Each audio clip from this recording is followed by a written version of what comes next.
Good morning, students. Today we are going to discuss chapter 2, that is coal and petroleum. In this lecture, we shall discuss natural resources, exhaustible and inexhaustible resources, fossil fuels, story of coal, and some products made from coal. So let's get started. Coal and petroleum. We use various materials of our basic needs.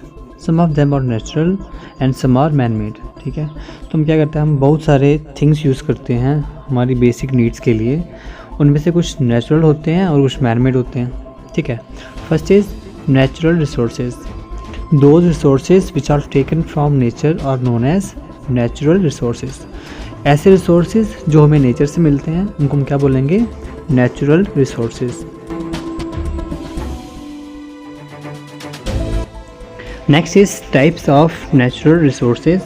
First is inexhaustible natural resources and exhaustible natural resources. Okay, inexhaustible natural resources. These resources are present in unlimited amount in nature and are not likely to be exhausted by human activities. For example, sunlight, air, soil. ठीक है, मतलब ऐसे resources जो nature में exist करते हैं, पाए जाते हैं, जो कि अनलिमिटेड हैं, बहुत ज़्यादा हैं, जो कि ह्यूमन एक्टिविटीज़ से ख़त्म नहीं होने वाले, उनको हम क्या बोलेंगे, inexhaustible natural resources. Okay students.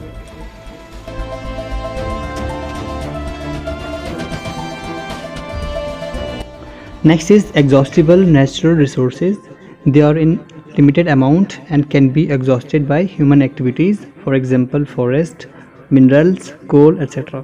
ठीक है, ऐसे रिसोर्सेज जो कि लिमिटेड अमाउंट में प्रेजेंट है अर्थ के ऊपर और जो कि ह्यूमन एक्टिविटीज़ के कारण ख़त्म हो सकते हैं, उनको हम क्या बोलेंगे, exhaustible natural resources.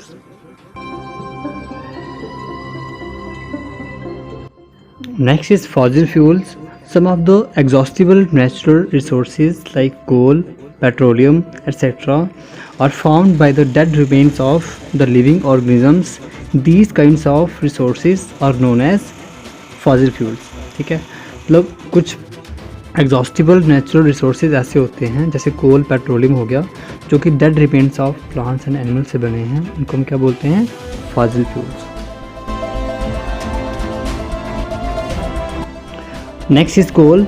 It is a hard stone-like substance which is black in color. It has many uses in various sectors.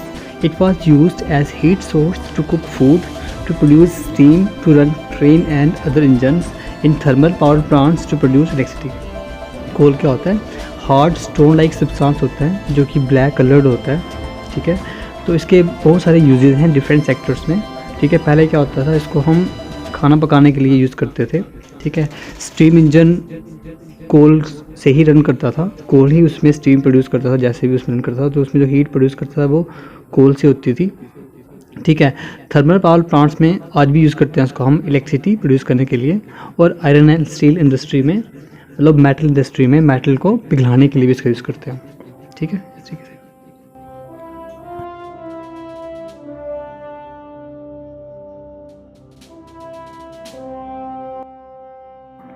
Next is story of coal. About 300 million years ago, there were dense forests existing on the earth as a result of some natural disasters like floods. These forests got buried into the earth. Eventually, layers of soil got deposited over them and they were compressed. The high pressure and temperature rose as they sank deeper and deeper. Over this buried forest converted them into coal.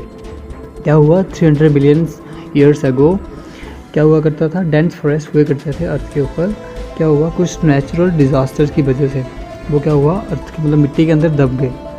ठीक है, और जो मिट्टी की जो layers है वो उसके ऊपर बनती गई. ठीक है, और जैसे ही वो मिट्टी के नीचे से जाते गए तो क्या होता गया, उसके मतलब टेम्परेचर और प्रेशर बढ़ता गया. ठीक है, क्या हुआ, इस हाई टेम्परेचर और प्रेशर की वजह से काफ़ी लंबे समय में ये जो भी डेड वेजिटेशन है वो कोल में कन्वर्ट हो गई. ठीक है. Next is carbonisation. The process of conversion of dead plants or vegetation into coal is called as carbonization. It is being found that coal mainly contains the carbon and on burning in air produces carbon dioxide. ठीक है, तो मतलब dead plants और vegetation जब कोल में convert हो जाती है तो उस प्रोसेस को क्या बोलते हैं, कार्बनाइजेशन. ठीक है, और ऐसा देखा गया है कि जो कोल होता है उसमें मेनली क्या होता है, उसमें मेनली कार्बन होता है उसमें मेनली, और जब वो बर्न करता है तो CO2 गैस रिलीज होती है, मतलब कार्बन डाइऑक्साइड गैस रिलीज होती है. ठीक है students. Next is some products made from coal. Coke. It is tough, porous and black colored substance. It is the purest form of carbon. Uses in manufacturing of steel, extraction of many metals, etc. Coke क्या होता है, tough, porous and black colored substance होता है जो कि carbon की purest form होती है. ठीक है, इसका यूज़ कहाँ पे करते हैं हम, स्टील इंडस्ट्री में यूज़ करते हैं, स्टील बनाने में यूज़ करते हैं और बहुत सारे मेटल्स को एक्सट्रैक्ट करने में यूज़ करते हैं. ठीक है. Next is coal tar. It is thick black colored liquid having unpleasant smell. ये एक black colored liquid होता है, थोड़ा घना होता है जिसकी स्मेल थोड़ी गंदी सी होती है. It is a mixture of about 200 substances. इसमें लगभग 200 substances होते हैं जिनकी मिक्सचर होती है. ठीक है. Next is uses of coal tar.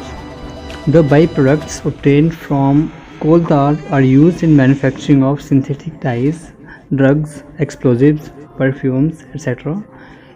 Interestingly, naphthalene balls used to repel moths and other insects are also obtained from coal tar. ठीक है, तो जो कोल तार है इसका यूज़ कहाँ पे करते हैं हम, सबसे पहले जो इसके जो बाई प्रोडक्ट्स होते हैं जो उसके जो कोल तार के, उनसे क्या बनता है, सिंथेटिक डाइस बनाते हैं, ड्रग्स बनाते हैं, एक्सप्लोजिव बनाते हैं, परफ्यूम बनाते हैं. ठीक है, और नैप्थलीन बॉल भी इसी से बनते हैं. ठीक है, जो कि इंसेक्ट्स को दूर करती हैं. और next is coal gas. Coal gas is obtained during the processing of coal to get coke. It is used as a fuel in many industries. ठीक है, तो जो कोल गैस है ये हमें कब मिलती है, जब हम कोल से कोक बनाते हैं उस केस में. ठीक है, तो इसका हम बहुत सारी इंडस्ट्रीज़ में एज अ फ्यूल यूज़ करते हैं. ठीक है, that's all for today's learning.